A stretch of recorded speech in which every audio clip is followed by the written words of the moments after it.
Today I received my Abominable book box for the month of March. So in today's video we are going to be unboxing it. I'm subscribed to the full GOTS version of the box, which means I will get 2 new books, 1 secondhand book, some snacks, drinks and other goodies. But if you want, there is also a bare bones version if you only want to get the books. And actually for the month of March we got a spoiler of one of the books we would get because it's a highly anticipated release.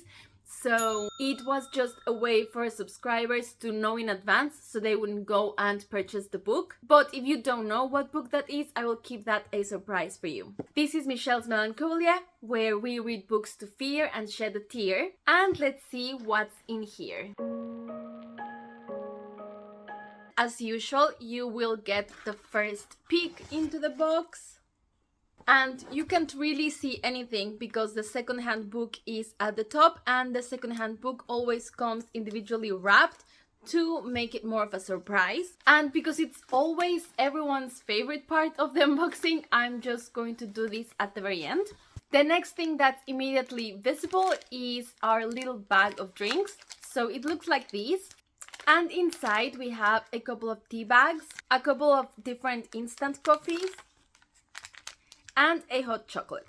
For the snack this month, we have Welsh cakes. We always get snacks that are produced in the UK. And because I'm not from the UK, sometimes I'm not very familiar with these snacks, but we have gotten Welsh cakes before. So these are flat and kind of chewy, and these ones have currants and sultanas. I'm personally not a fan of Welsh cakes, but I do have a Welsh friend and he really loves this, so I'm actually going to bring this to him tomorrow. Right, on to the books. The first one, which is the highly anticipated release, is Eric LaRocca's The Trees Grew Because I Bled There, and this is a collection of short stories and it is signed by the author, which is pretty cool. And I do love this cover. You'll know red's my favorite color, so I find this just beautiful.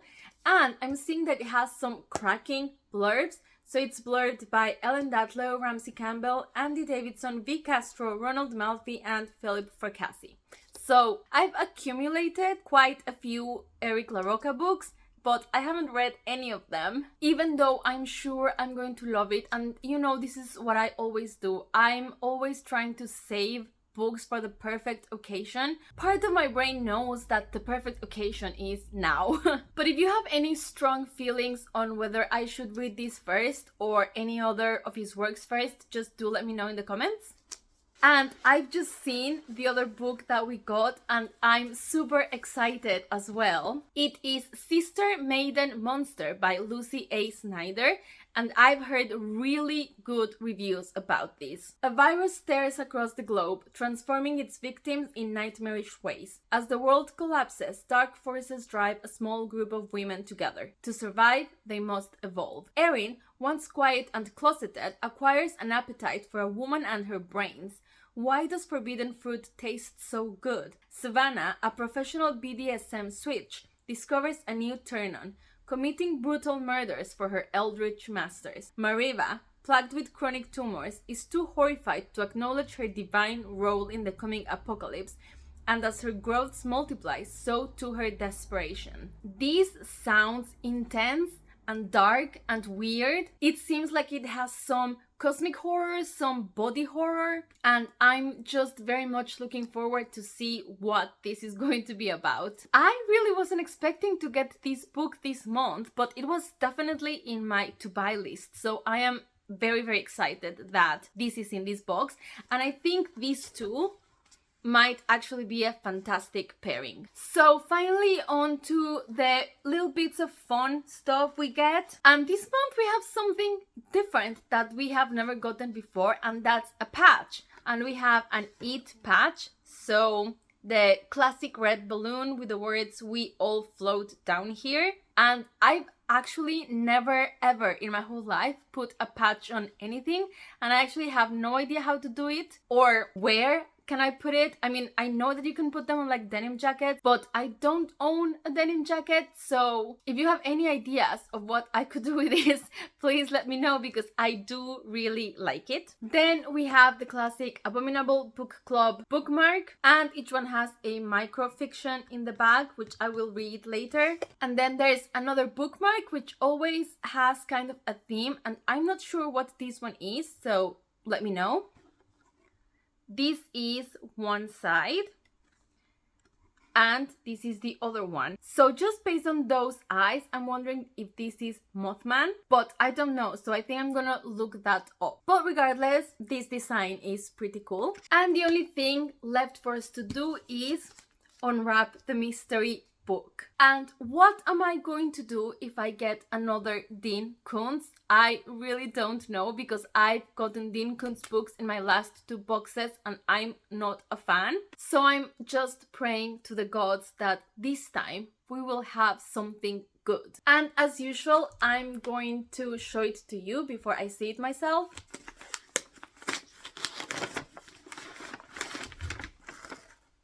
Please tell me it's something good.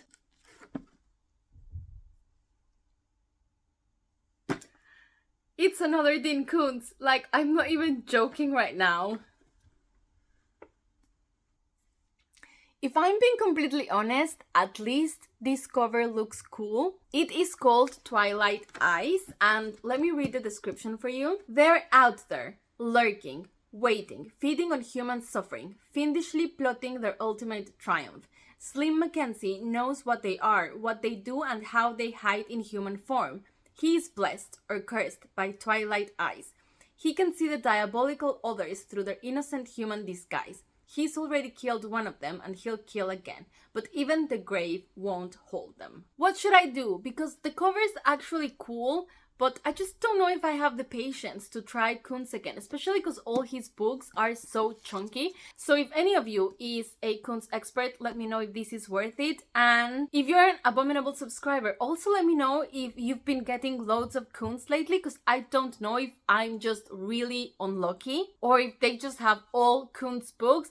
I have no idea. I feel like in some way I don't mind that much, because I always really like the new books they send. I mean, this is just a bit of fun, to be honest. That's all for today. Thank you so much for joining me in this unboxing, and do leave me a comment telling me if you own any of these books. Are you as excited as I am to read them? And I will see you on my next video, hopefully very soon. Goodbye!